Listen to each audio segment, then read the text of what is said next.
성교회가 올해 기쁨을 누리는 영성으로 달려가고 있습니다. 기쁨은 하나님 주신 능력이죠. 내 삶에 기뻐할 수 있다는 것은 어떤 조건이 아니라 하나님의 능력임을 믿으시길 바랍니다. 오늘 말씀은요, 이 기쁨을 누리는 영성 가운데 즐거워하며 예수님을 영접했던 삭개오의 구원 사건 이야기입니다. 삭개오의 인생에 예수님이 찾아와 주신 거예요. 그로 인해 기쁨이 생긴 거죠. 삭개오 구원 사건이 곧 예수님이 이 땅에 오신 분명한 이유를 알려주고 있습니다. 잃어버린 자를 찾아 구원하기 위함. 누가복음 19장 1절은 이렇게 시작하네요. 예수께서 여리고로 들어가 지나가시더라. 여리고로 들어가 지나가시더라. 반드시 여리고를 들어가서 지나가야 될 분명한 이유가 있었다라는 거예요. 예수님이 가시던 목적은 예루살렘입니다. 이제 그 예루살렘 입성해서 호산나 찬양을 받으시며 이제 그 골고다를 향해서 걸어가야 될 십자가 길을 향해서 가고 있는 거예요. 우리 주님은 아시죠? 내가 가는 이 여리고를 지나서 이제 예루살렘으로 들어가게 될 터인데 그 예루살렘에서는 이제 십자가의 길이 준비되어 있음을 우리 예수님 알고 계셔요. 그 목적지가 예루살렘이지만 성경은 말하네요. 여리고로 들어가 지나가셔야 된다라고. 분명히 여리고로 들어갈 이유가 있다라는 거예요. 왜 그럴까요? 그곳에 구원받아야 될 영혼 그 한 명이 있기 때문에. 바로 여리고 밖에 있는 바디메오, 여리고 안에 있는 삭개오, 그 한 영혼을 만나기 위해서 반드시 여리고를 들어가 지나가셔야 됐던 것입니다. 예수님은요, 더 많은 사람 만나기 위해서 1000명, 10,000명 모여 있는 곳에 가는 것이 아니었어요. 사모하는 영혼 한 사람, 단 한 사람일지라도 구원받아야 할 영혼이 있는 곳에 찾아간 것입니다. 한 영혼을 천하보다 귀하게 여기시는 예수님의 마음이죠. 그 한 사람을 위해 역사하시고 은혜를 베푸시는데 오늘 우리 예배 가운데 바로 주님과의 만남이 여러분 한 분 한 분에게는 우리 주님이 보시기에 한 사람, 그 한 사람 될 수 있기를 축복합니다.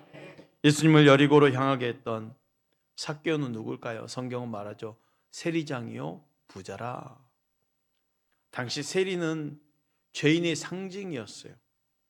같은 동족에게서 국가가 정한 세금, 특별히 로마가 정한 세금보다 더 많은 것들을 착취해서 세금은 넘기고 나머지는 본인이 이익을 취하는. 그래서 같은 민족에게 세리는 죄인의 상징이었던 거예요. 그 많은 세리들 가운데 삭개오는 세리장이라고 합니다. 세리 중에도 세리장이었어요. 부자라 소개하고 있네요. 그 자체로도 삭개오가 어떤 부류의 사람인가를 잘 알려주고 있어요. 놀라운 것은 이런 삭개오가 주님을 자신도 모르는 채 사모하고 있다는 거예요. 자신이 지금 어떻게 구원받을지 모르는 그 갈망한 사람이 되어 있는 거예요. 삭개오 관심사는 뭡니까? 여리고를 들려서 지나가신 예수님을 꼭 한번 보고자 하는 것인데 그래 못 보면 말고가 아니었어요. 예수님 보고자 하는 열망이 얼마나 심했던지 본인을 어린아이처럼 행동하게 만들 정도로 간절했다는 거죠. 사람들이 너무 많아서 예수님 볼 수가 없는 거예요. 많은 사람들이 이미 모여 있었던 거죠. 그래서 그는 예수님을 보기 위해서 예수님이 지나가시는 그 길목 예상되는 길로 달려가서 돌 무화과 나무 위로 올랐던 겁니다. 여러분 우리가 아무리 축제 가서 안 보인다 한들 다 큰 어른들이 나무에 올라가서 막 얘들처럼 보면서 막 좋아하고 그러진 않잖아요. 근데 삭개오를 어린아이처럼 만들 정도로 그 행동을 하는 그 갈망이 있었다는 거예요. 예수님 한번 보고자 하는 것.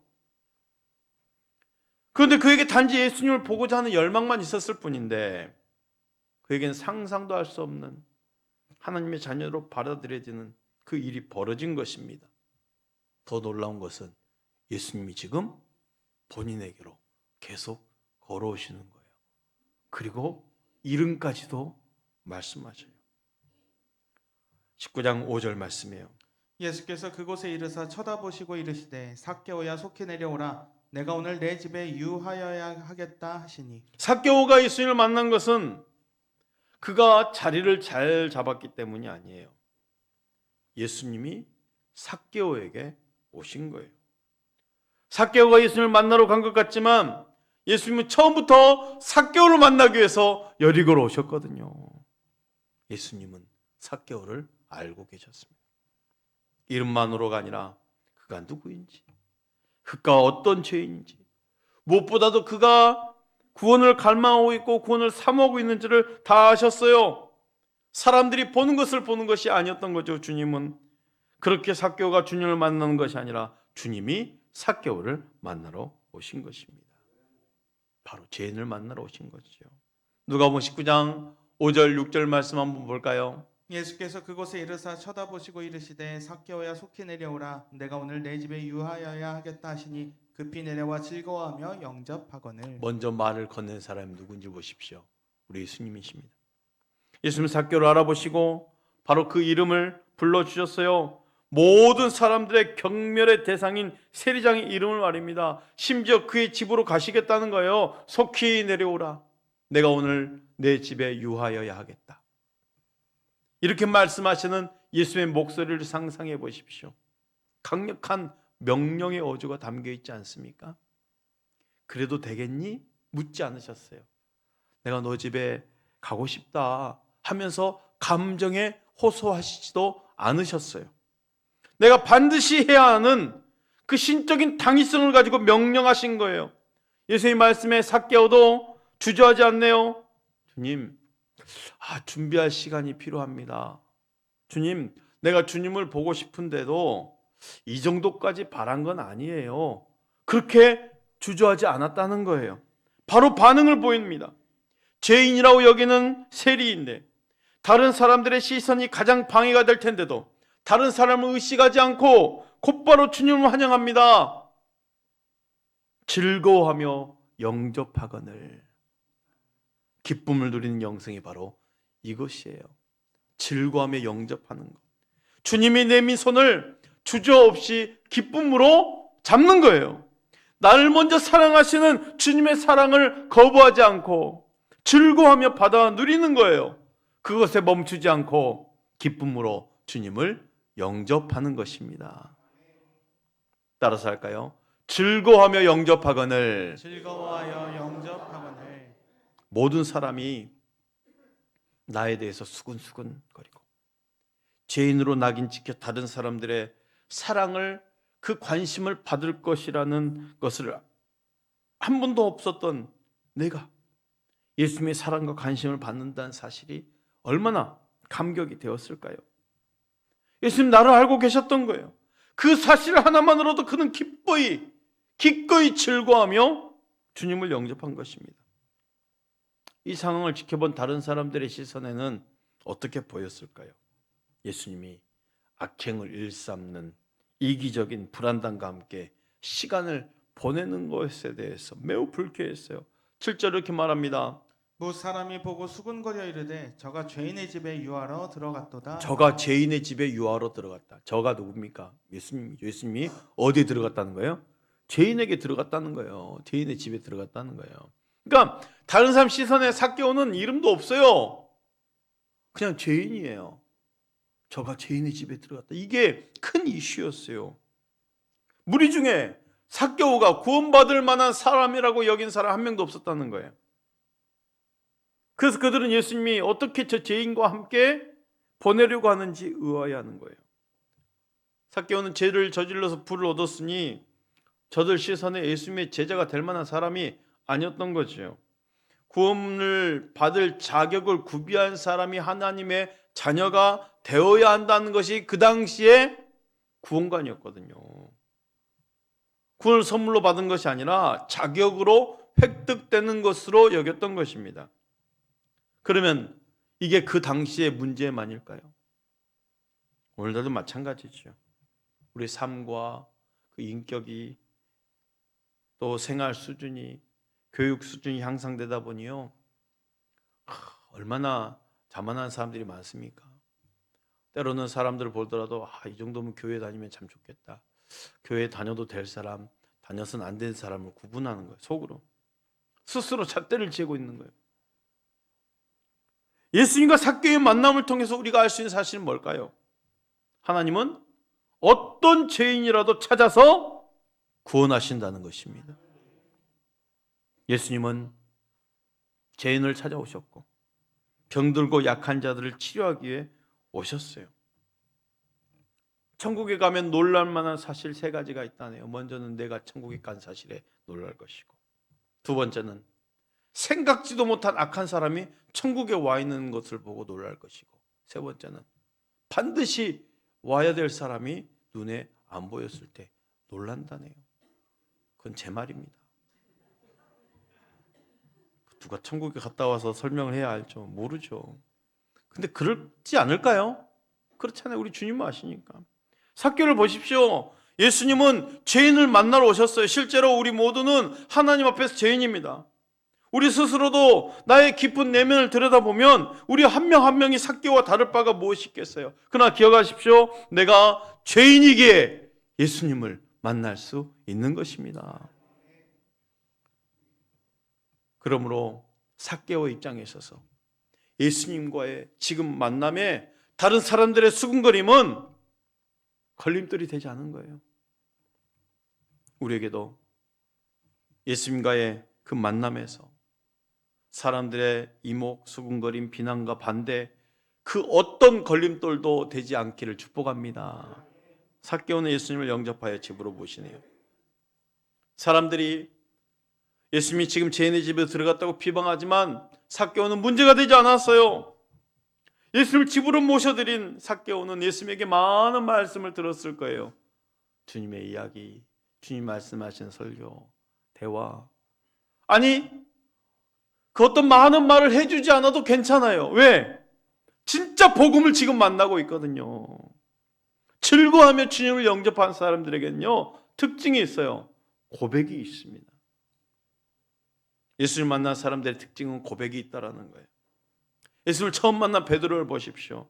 그의 고백이 이렇습니다. 누가복음 5장 8절이에요. 시몬 베드로가 이를 보고 예수의 무릎 아래에 엎드려 이르되 주여 나를 떠나소서 나는 죄인이로소이다 하니. 이때 처음 만남일까요? 그 전에 예수를 만났어요. 그리고 함께 동행도 했어요. 가나온 잔치, 이런저런 이 요단강에서부터 갈릴리까지 여정 가운데, 그리고 그땐 제자가 아니니까 다시금 자기 업으로 돌아간 거 아닙니까? 그래서 어부기를 하고 있는데 주님이 자기 배에 타서 설교를 하는 거예요. 강단을 이용해서. 밤새 한 마리도 잡지 못했는데 그물을 깃고 있는데 주님이 설교를 끝나더니 베드로야, 깊은 곳에 가서 그물을 내려라. 주님, 내가 밤새 고기 잡았는데 한 마리도 잡지 못했어요. 근데 주님 말씀에 의지해서 내가 그물을 내리겠습니다 하면서 깊은 곳에서 그물을 내렸네. 근데 본인이 그토록 잡고자 싶은 고기가 그물에 너무 많이 올라오는 거예요. 본인이 그렇게 잡고 싶은 물고기 아닙니까? 그런데 그렇게 잡았는데도 기뻐하지 않아요. 그 순간 누구를 만났어요? 진짜 주님을 만난 거예요. 주님 앞에 서니 뭐로 고백합니까? 주님, 나는 죄인입니다. 진짜 주님을 만나면 내 속에서 고백이 나온다니까요. 내 속에서 고백이 나와요. 주님 만난 삭개오 고백을 보겠습니다. 누가복음 19장 9절입니다. 우리 함께 봉독할까요? 시작. 삭개오가 서서 주께 여짜오되 주여 보시옵소서 내 소유의 절반을 가난한 자들에게 주겠사오며 만일 누구의 것을 속여 빼앗은 일이 있으면 내 갑절이나 갚겠나이다. 삭개오의 고백의 특징은 있어요. 뭐냐? 삶으로의 고백이에요. 그냥 입으로만 고백한 게 아니고 삭개오가 주님을 즐거움에 영접할 수 있었던 그 기쁨을 누리는 영성의 또 다른 하나가 바로 이 부분입니다. 삭개오도, 이 삭개오 같은 사람도 자신의 죄를 해결하고자 하는 갈망이 있었던 거예요. 저는 이 고백을 그저 마음으로 믿어 입으로 시인한 정도의 고백이 아니라 삶으로의 고백이라고 말씀드리고 싶어요. 입으로 시인하는 것도 중요하지만 주님을 즐거이 영접한 그리스도인들에게는요, 삶으로의 고백이 있어야 되는 거죠. 우리가 신앙을 가졌다 하지 않고 신앙생활 한다라고 하잖아요. 삶이에요. 우리의 믿음은 삶이에요. 여러분의 삶으로 고백이 있기 때문에 이 성전 나와서 예배 드리는 거 아닙니까? 이게 신앙생활인 거죠. 기독교 신앙은 삶으로 고백하는 거예요. 삭개오가 서서 주께 여짜오되. 왜 서서 말했을까? 사람들이 수군거리면서 놀랄 거 아닙니까? 아니 세상에 저가 죄인의 집에 가서 뭐한가 보자면 막 따라가지 않겠어요? 삭개오 집에 지금 보니까 막 삭개오가 너무 좋아서 즐거워하면서 예수를 영접하면서 예수님 발 앞에 무릎 꿇어서 말씀을 듣고 있는데 사람들이 밖에서 다 보고 있어요. 수군거리고. 그게 눈에 안 보일까? 삭개오는 서서 외쳐버립니다. 다 들으라는 거예요. 보라는 거예요. 나 혼자만의 고백이 아니에요. 증인 삼겠다는 거예요. 내가 삶을 이렇게 살겠다라는 거예요. 서서 주께 여짜오되 주여 보시옵소서 내 소유의 절반을 가난한 자들에게 주겠사오며. 저들이 다 듣고 있습니다. 만일 누구 것을 속에 빼앗은 것이 있다면 네 갑절을 갚겠습니다. 색을 묻는 삭개오에게 지금 다 탈취당한 사람들이 다 밖에 있는데 그걸 서서 선포해 주는 거예요. 원래 율법에는 훔친 액수의 5분의 1을 더해서 갚도록 요구하고 있어요. 하지만 삭개오는 율법이 정한 액수보다 훨씬 더 갚겠다는 거예요. 지금 수근수근하면 그 비난의 소리를 삭개오는 거부하지 않습니다. 왜?